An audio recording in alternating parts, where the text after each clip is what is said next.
The Waldstein Sonata in C major, opus 53, number 21, is often talked about as a watershed moment in the development of the sonata form in Beethoven's hands, but also a watershed moment in the development and the infinite growth of Beethoven's own creative genius. It is very tempting for us to speak of watershed moments, especially when we have the privilege of looking at the entire output of Beethoven's career. Of course, it is impossible to say whether they were also perceived as watershed moments at the time, at the moment when the sonata was being composed, but there is a sense of something new, something hitherto unheard of. The sonata is glowing with inspiration in every single note. For me, it falls into two distinct parts. On one hand, the first movement on its own, tightly wound like a spring, crackling with energy, with electricity. And on the other hand, the finale, highly poetic, with its austere, mysterious and highly unusual introduction of a slow movement. The opening of the first movement is one of the most unusual melodies, if we can call this a melody, that Beethoven has ever written.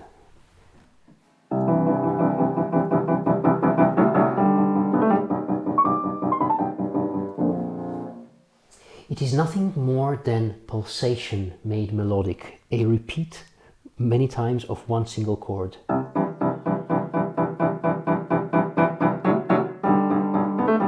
And only when it gets to a stopping point, it seems to stop trying to escape the constraints of the pulsing meter.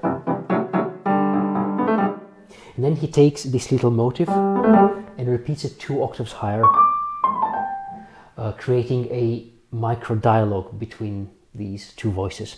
And then immediately the entire thing is repeated 1 tone lower.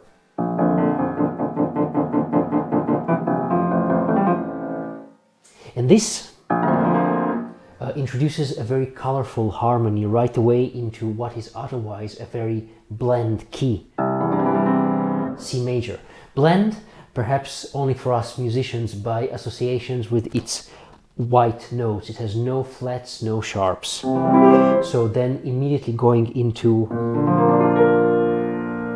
seems to add a great deal of color into it. Another very colorful moment is the key of the second subject. Traditionally, if the sonata was in C major, the second subject would be around the dominant chord, the dominant harmony, which is the G major. But here Beethoven continued exploring an idea which he had already discovered earlier on, but which he increasingly approached in later works, and that is having the second subject not in the key of the dominant, but of the key of the median. That is, in C major, the quite distant E major. And of course, you do not reach it right away, so he takes a while to get there. So we have a variation on the opening motive, still in C major.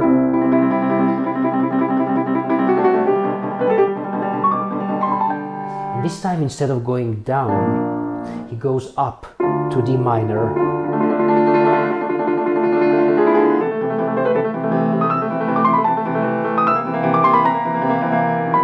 And here he reaches B major, which is in itself the dominant of E major. So he prepares already this new key.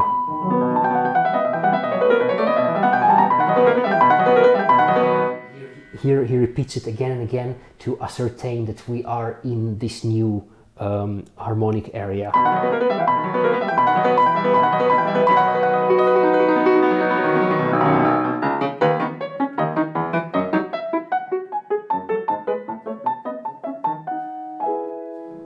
Of course, for us as listeners, what we perceive is not just harmonies. We do not hear just modulations. We do not hear, this is necessarily a move to the median of C major. Nobody listens to music like this.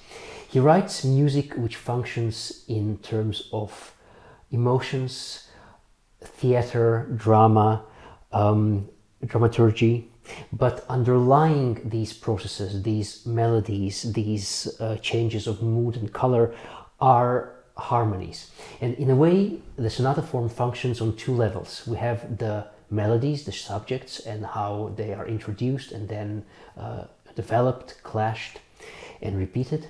But on the other hand, we have the harmonic journey which underlies every sonata movement. This is the core of a sonata movement. We start in one key, then very soon we move to another key. That is the journey of the exposition.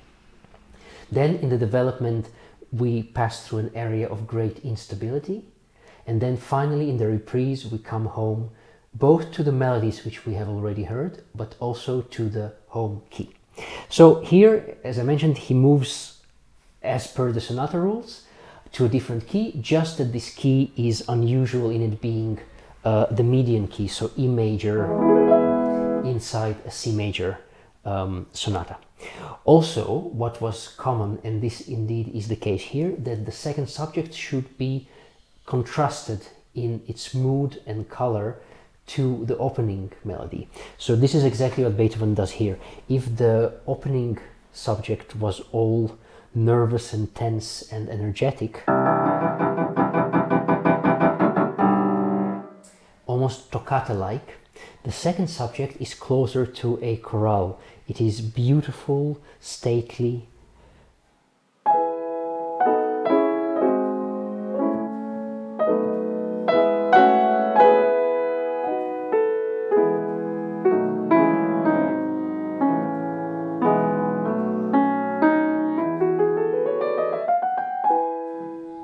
And this key, E major, has such a wonderful luminosity. It rises up, it strives upwards.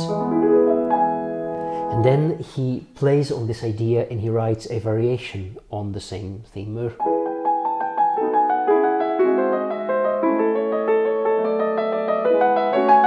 So it's the same harmonies, but this time every melodic note is ornamented from above and below, creating this beautiful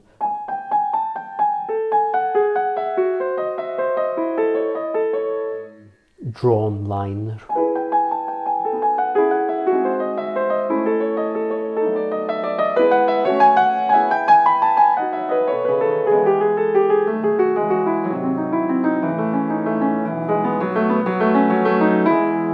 And now he needs to get out of this quite lyrical and beautiful mood and get back to the energetic core of the sonata, and he does it gradually. Here the syncopations in the left hand start injecting energy into the music. Then again, switching hands. Now the triplets are in both hands.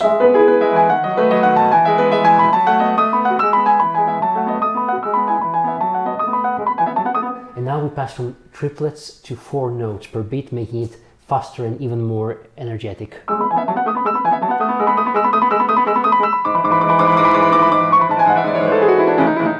And now, perhaps the most energetic moment of all, we have a left hand which spurs us on.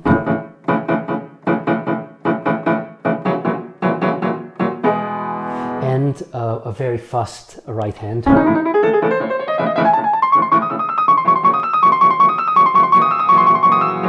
And a climax.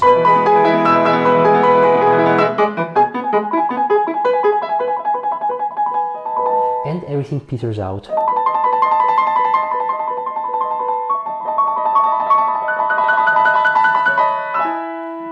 The trill, which he introduces here, and also in the right hand it's a slower trill,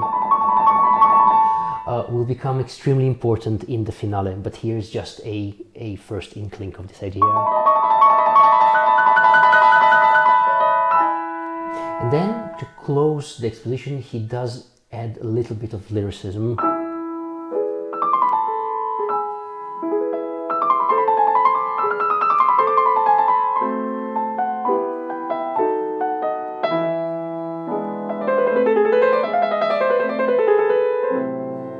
And now he needs to move in 2 different harmonic directions.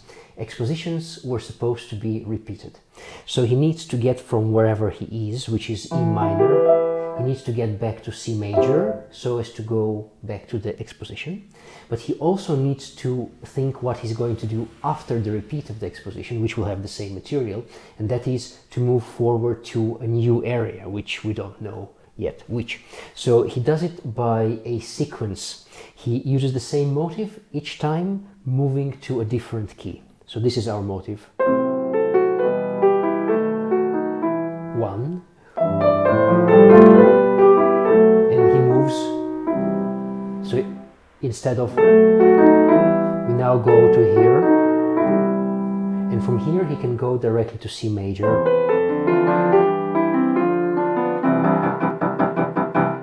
Comfortably arriving at the same key with which he started. But then when he needs to move to the development, what he does is add yet another pair of links. So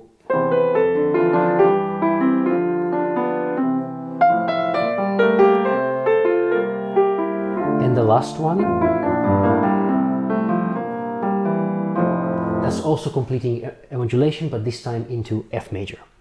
The development will be brilliantly written using just 2 snippets of his melodic material. He doesn't really develop the second theme at all. He does develop the opening, but specifically this bit.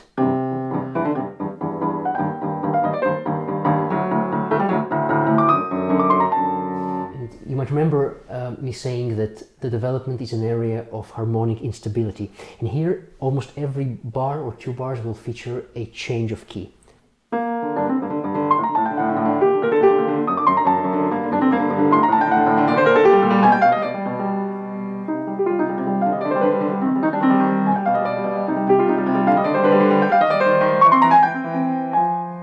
And now he transforms it into a very atmospheric, lyrical, hushed motive. So this is the same motive that we had before. Just these first notes.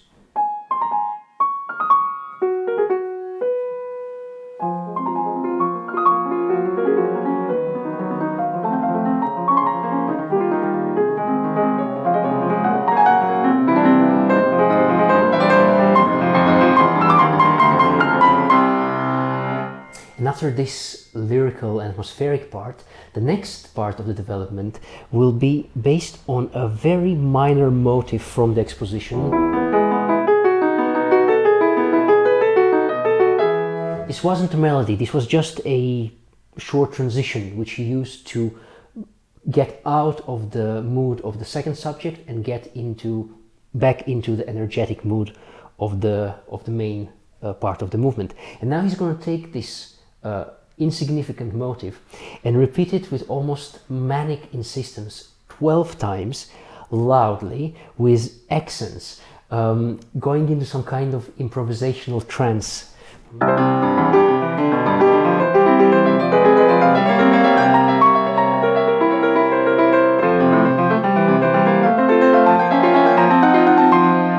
And again and again and again. It is one of Beethoven's hallmarks. He can take any empty idea, almost devoid of musical significance, and turn it into a vehicle of the greatest emotional and narrative impact. If you think the opening of the Sonata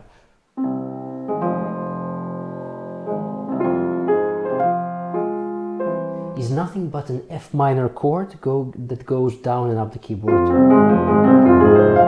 There's absolutely no musical material here, and yet Beethoven makes it into the most atmospheric, evocative idea imaginable. And the same thing here. He takes these triplets and he makes out of them a strong, impactful narrative.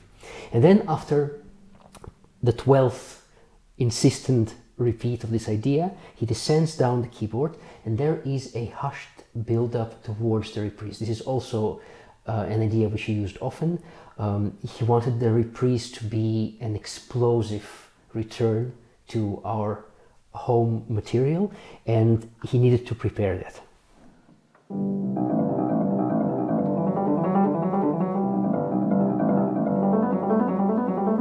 This is some kind of musical emptiness, chaos, out of which something will emerge now. And this something is nothing but a scale. Again, it's not material that's supposed to be interesting or musical, but yet in this context, above this murmur in the left hand, the appearance of these snippets of actual music, also with very precisely judged pauses between.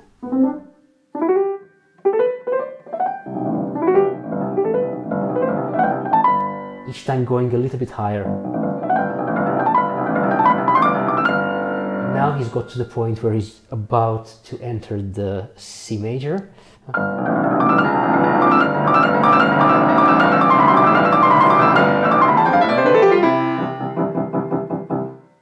So there is a moment of insisting on this chord.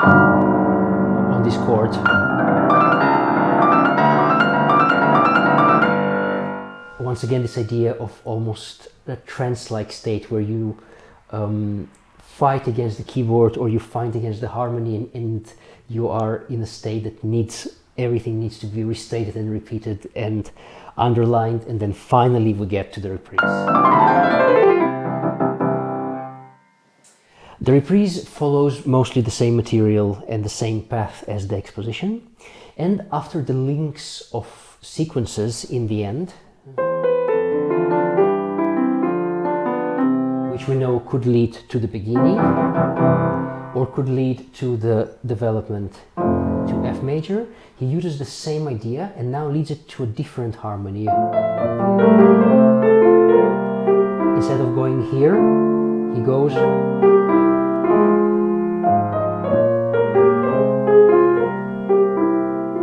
and we seem to start another development. Of course, it cannot be another development, it is a coda. So here, rather than developing this motif slowly, there's an explosion right away. And this is a very dramatic moment, because previously we always had the two parts of this dialogue, and the part above, match in harmony and also match in color and dynamic. And here the second part all of a sudden acquires life of its own and personality of its own, and it fights the motif as it appears below.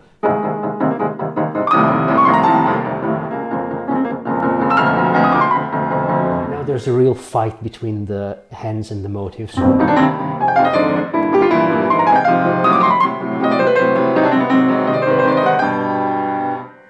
And now what he's going to do, he's going to put the main motive in the left hand, and there will be completely new music in the right hand above. And it's quite possible that if you do not look at the score, it's hard to hear what the left hand is playing. So the left hand is playing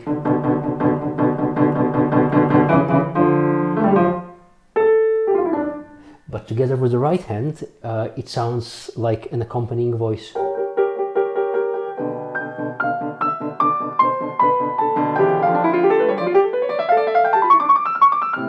And yet there it was.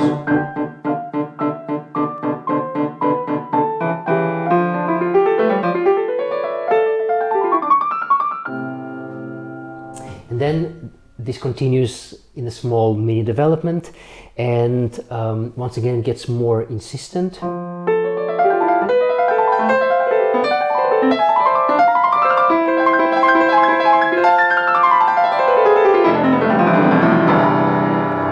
We get to what in a concerto would be a cadential chord. This would be the last chord the orchestra plays before the pianist launches the cadenza. So he writes a kind of cadenza.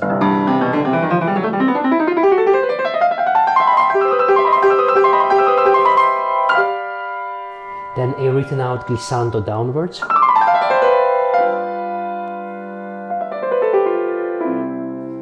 Now a last repeat of the second subject, this time in the home key of C major.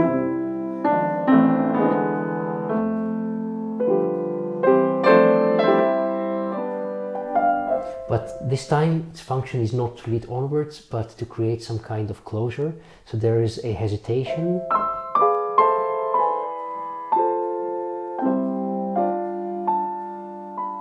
He stops, tries again, but with a different harmony.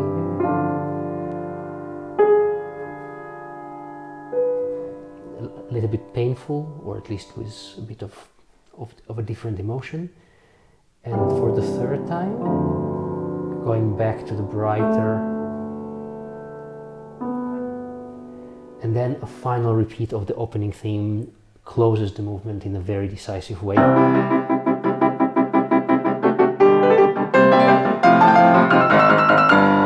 And this harmony, of course, has just been previewed here, the A flat.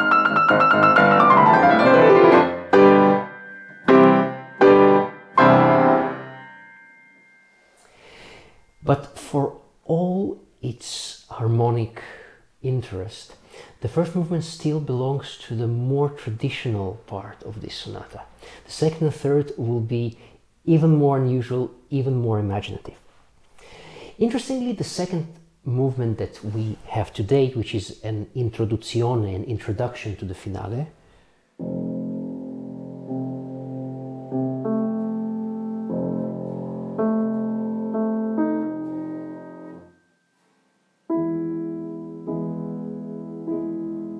was not at all what Beethoven originally wrote for the sonata. His friend and pupil Ferdinand Ries tells that originally in the sonata there stood an andante, a grand andante in 3/8 meter. And when Beethoven performed the sonata to another friend of his, that friend reprimanded Beethoven, saying that perhaps the second movement was too long. Whereupon Beethoven got really angry and had a fight with that friend. But on the next day, so tells Ries, he saw the justice of the comment and he apologized to that friend and he took that grand andante out of the sonata and he wrote this introduction.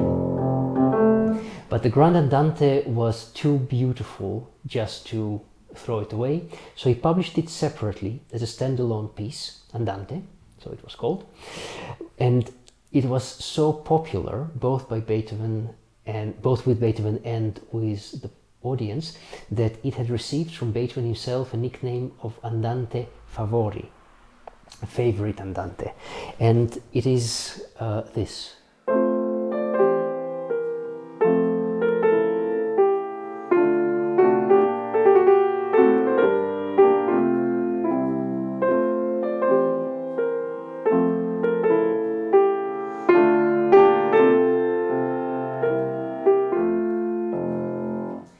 In form, it is a very complex rondo with sections nested within sections and a trio in the middle, and it is over 9 minutes in length.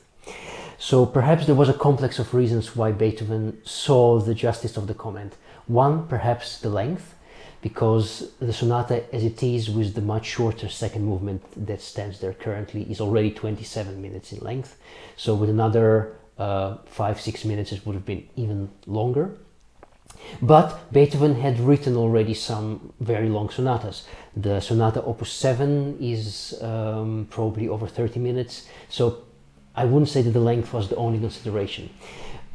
Possibly, in my opinion, the two bigger considerations were that he was planning a very intricate rondo for the finale, and he was thinking that to have a very intricate rondo in the second movement would be too much, or they would be too similar to each other.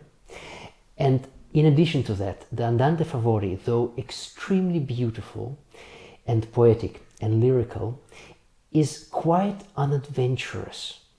It is a very pleasant piece, but it is not a piece of the same brilliance of inspiration as the finale which will follow.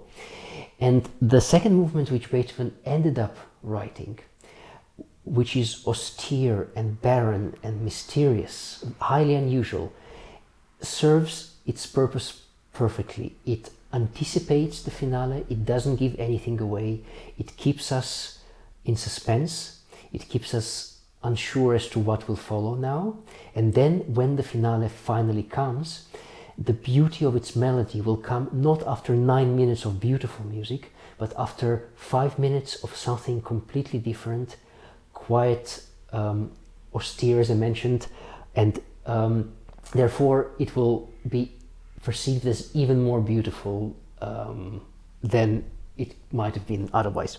So this is of course hypothesizing, but I do believe that the second movement, which Beethoven chose to keep in the Waldstein, is a much better choice for the sonata and for the finale.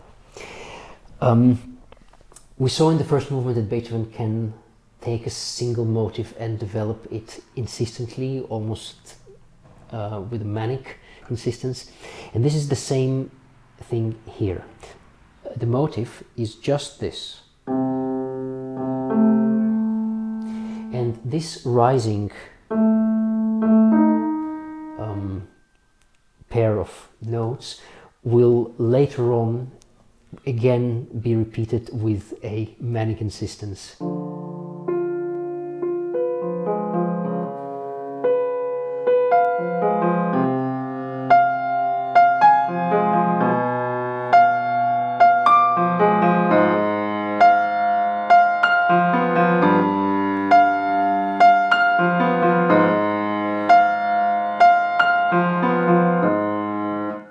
But this will come towards the end of the movement, and before that, in the opening, we still do not know that this will be the case. What we do know is that the harmonic ground is shifting every single bar. We start in F major,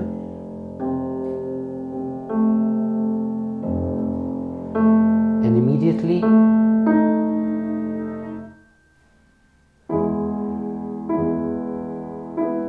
we reach a very far away chord, which then goes into minor,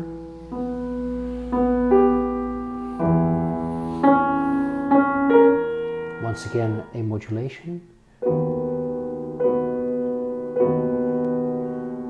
To remind you, we started here, and now, so we passed through E major, E minor, and now he continues modulating.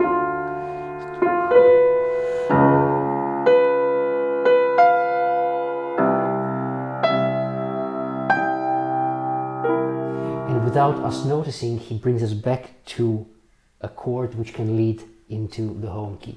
So in a way, the entire phrase starts in F major, ends in F major, but within it, within 8 bars, he passes a large multitude of different harmonies.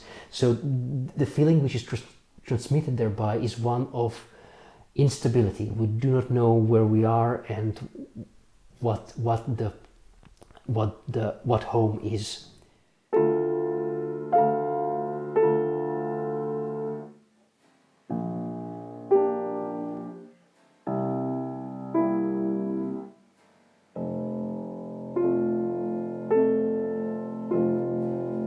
And now, after this introduction, he writes something which is close to a vocal line in the tenor, I would say.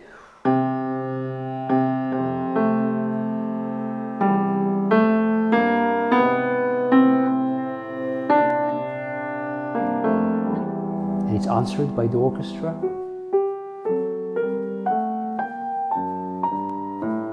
Once again.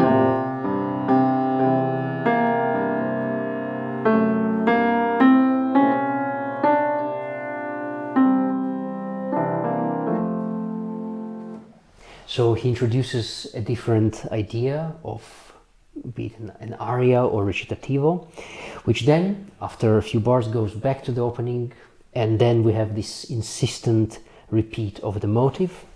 And then he gets to this F. By the way, this A flat G is the same A flat G that we had here. The end of the first movement. So this shift between A flat and G, this tug of power between them, is re-emphasized.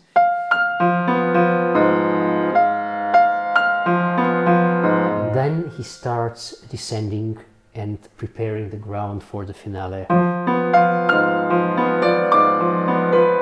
Once again he was at A flat, now he goes to G.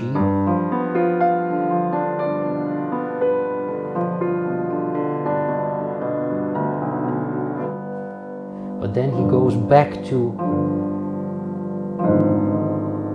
so he was there, he came to the home of G, and now he goes back.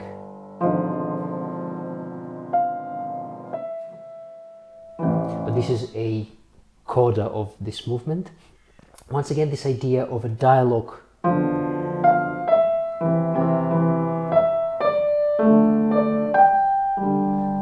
The same idea a little bit that we had here. And same distance of 2 octaves.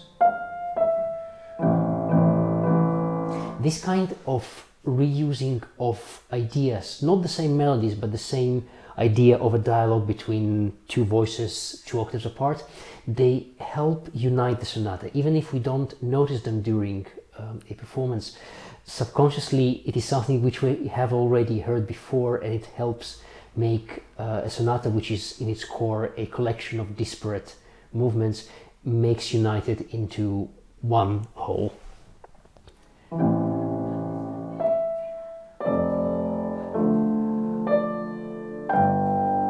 And then he lets the G hang, and we start the finale. And the finale gives us what I believe was on purpose missing both in the first movement and in the slow introduction, and that is a singing melody of utmost beauty.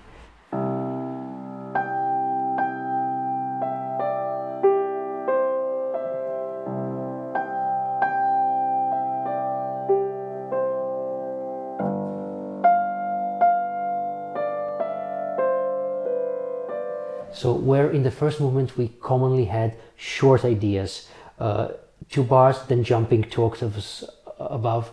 The longest idea we had in the second subject was only 4 bars long. Here we have a line which is 23 bars long. It is one beautiful melody, and it gave rise to the second nickname of this sonata. It's called Waldstein just because of its dedicatee, the Count von Waldstein, who was one of Beethoven's first and earliest patrons. But in Russia it's called Aurora, and in France it's called L'Aurore, so the Aurora, the goddess of dawn. And the idea that this melody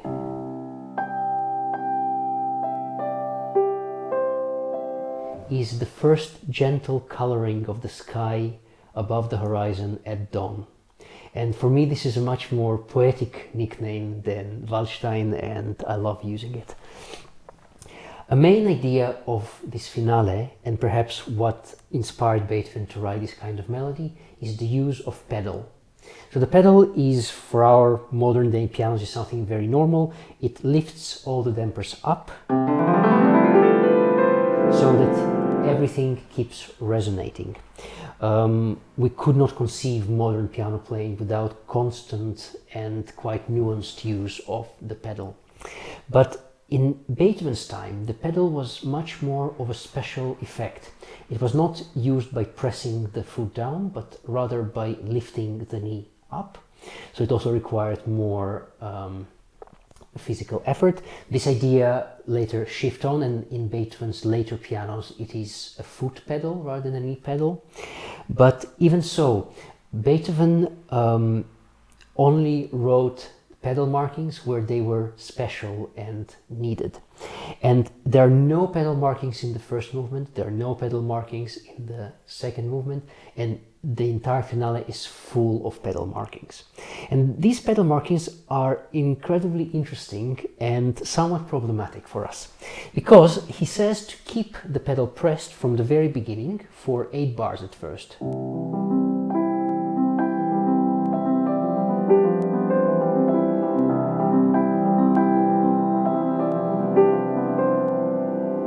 probably hear this cloud of sound.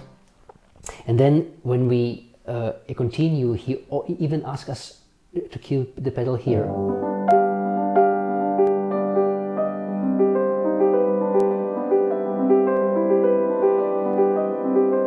So this E natural overlapping with E flat, on one hand it is very audacious, and perhaps this is exactly what he meant, but we also know that on Beethoven's pianos the sound decayed a lot faster. Beethoven's pianos of that time were a slightly different kind of beast from modern pianos. The frame was made of wood, not of iron. The hammers were much smaller and covered with hard leather, not with soft felt, excuse me. And the strings were not made of metal because the frame wouldn't have been able to support the tension made from metal strings, but from gut. They were a lot lighter and thinner. And the tone was sharper on the attack, so the moment of the attack was more attacky, I would say, but then the sound decayed a lot faster. Which means that perhaps on Beethoven's pianos, the overlap of E natural and E flat was not as problematic as it is on modern day pianos. So in a way, what we need to do when approaching such a pedal-bathed piece of music by Beethoven is to slightly change pedal here and there, allowing for some clouding of the sound, but still cleaning it just enough so there is a moment of clarity and we do not perceive it as just a bath of sound which robs away all definition and resolution. So this is something which requires knowing your piano, requires practicing on the piano on which you're performing and finding how much pedal can you keep between the harmony changes. But in any case, the idea of a long bass note and this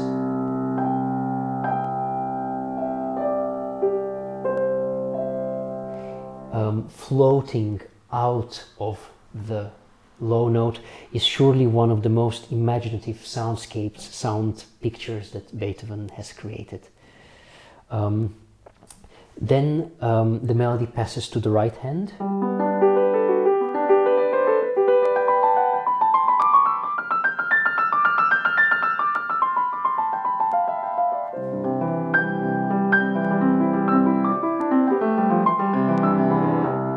It is a little bit more broadly written in octaves. So if we follow this image of the dawn, so there's a little bit more light here. And then, as I mentioned, the idea of a trill will become more prominent in the finale. And then the trill is what ushers the full brilliance of the sun.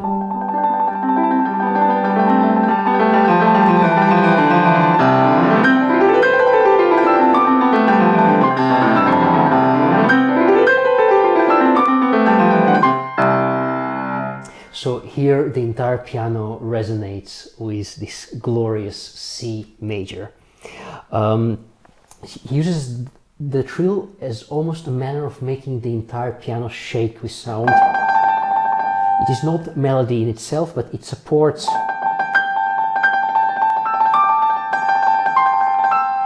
the melody high above it, while the left hand goes up and down almost 2/3 of the keyboard.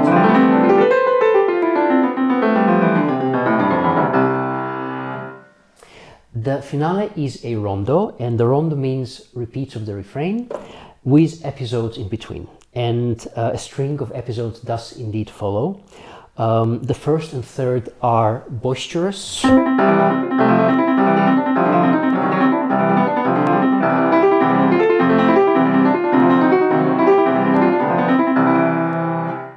With a bit of a heavy stomping dance.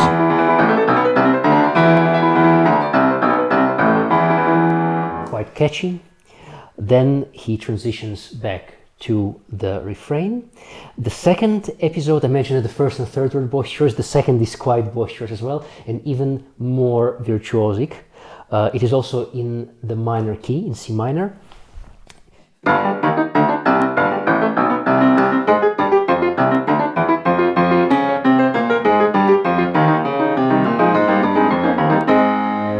he writes a cascade of triplets in both hands, alternating. Then the triplets will be in the right hand.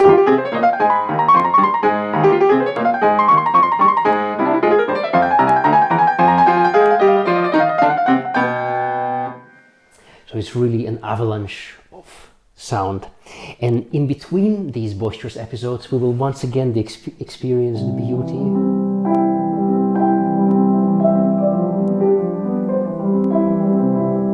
Like a balm to soothe our nerves. Before the third refrain, though, he writes a very atmospheric, hushed episode where he develops this motive. Just these three notes. So he repeats them again and again. I've not counted how many times, but this episode is 4 full pages. And above this motive is a beautiful right-hand line.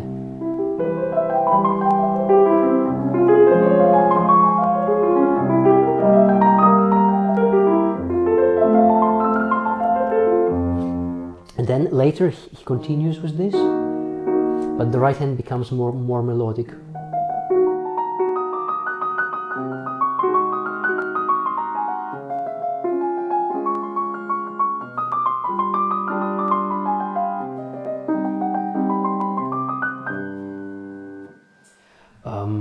Really atmospheric. And then there is once again a hushed transition. There's a tug between this and this, because what the note he wants to reach is the G, which is the core pitch of the finale. And before getting there, he tries it from above, from below,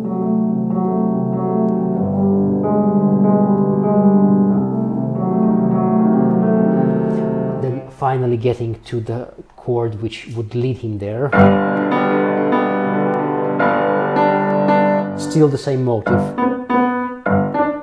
which comes from here. But then he doesn't yet go right into the harmony.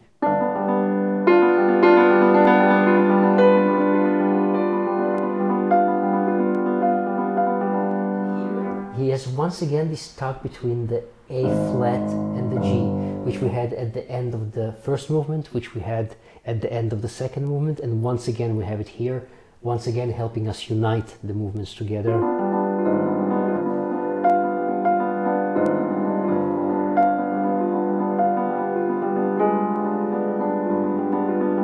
This entire transition, like the opening theme, is written in full pedal. So here specifically we need to take care of how much we allow these two pitches to mingle. And then, after a long wait, we finally get to the third refrain.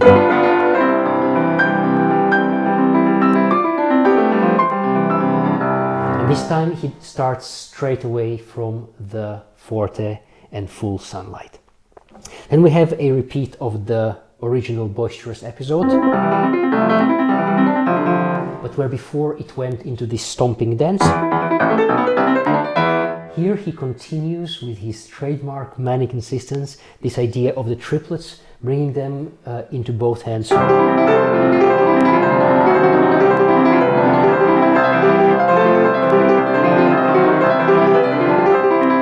And more, 2 pages of this, and once again there is a huge sense of a visceral approach to piano writing. This is him leaning with his entire body into the piano and asking the piano to resonate with this open C major harmony. And then after this he prepares the way for the coda.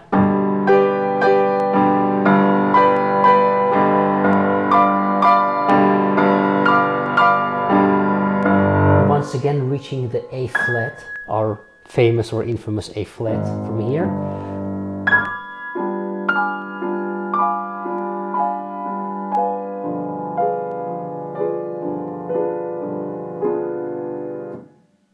He was so careful about the pedal markings that in several places, like here, he divided the pauses into shorter ones in order to indicate where exactly the pedal should be lifted. So instead of writing 2 quarter pauses, he writes 1 quarter and then 2 quaver pauses, so 8th notes, and he indicates lift the pedal at the very last possible moment after the 2nd quaver pause.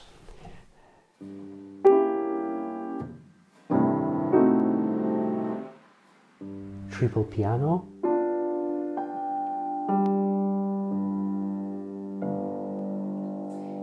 And here we have a most amazing coda. The movement itself is written in an uncharacteristically held back tempo, allegretto moderato. This was, I think, one of the slowest finale tempi Beethoven has written. But to compensate for that, the coda is an explosion of energy. It is written in prestissimo, which is the fastest tempo marking that exists. And everything is extreme. The dynamic is extreme, the range of the piano is extreme. And I should mention here that this sonata was the first one in which Beethoven had access to a larger keyboard. His keyboard beforehand used to go just up to the F, but in this sonata he had another 5 notes going up to this C, so the range was also extreme. Another thing which is extreme in this coda is its technical challenge. It is among the most uncomfortable and unpianistic things which Beethoven has written, but extremely effective. And to make it even more effective and to correspond to the imaginative sound world which he has created in the beginning of the finale, he writes a passage which is to be played in glissando octaves in both hands in pianissimo. Now, glissando octaves were a favorite bravura device. Usually they're written very loudly and unmeasured. You place your hand on an octave and then just swipe it up or down, usually as a transition to the end of a section. In this way he used it in the end of the development of the first piano concerto, leading to the reprise. But here it is very different. You're supposed to play it pianissimo, measured, with both hands, and to make things even worse, you're supposed to stop in the middle of your descent before continuing. At the time of Beethoven, when it has to be said, the keys were half their depth, half the depth that we have on today's pianos, so they were a lot easier to play in a glissando manner. But still, it was surely a way of showing off, simultaneously through enchanting the audience with an hitherto unheard of sound effect, but surely also a way of saying, look what I can do on the keyboard. On modern pianos, things are more problematic, because if you do not have a big enough hand, it is nearly impossible to play these glissandi at all, whether in forte or in piano. And for me personally, this is the case. I cannot play it. So then it calls for an inventive solution, and the one I found is to divide this between the hands.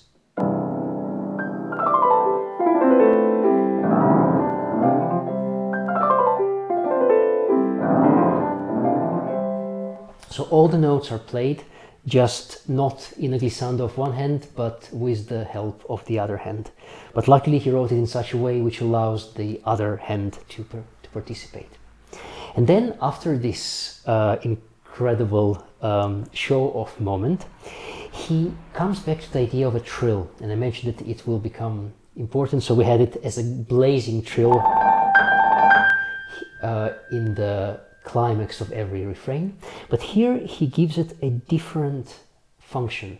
This is the same function which he will come back to much later in his last sonata, number 32, and it is here.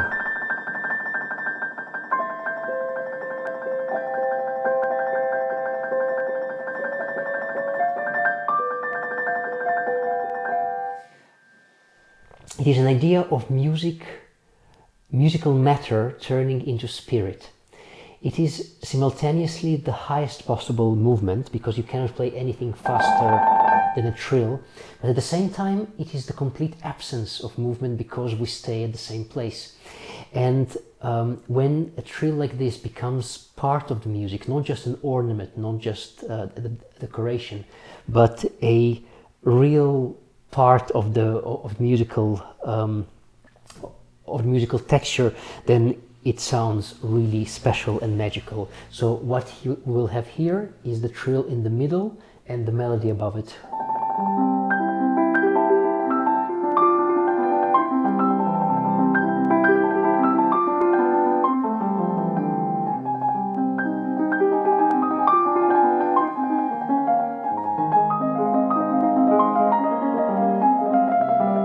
Also a sequence of modulations, but all of this in a magical soundscape. It is all pianissimo, and the trill providing a kind of glimmering shimmer supporting the melody. And then the trill comes back to its function as a blazing glory. Once again, our favorite A flat. And we burst out into our final C major.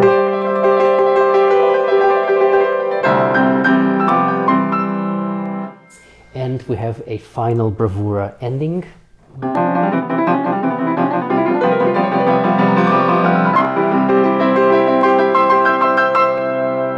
All of it on one pedal.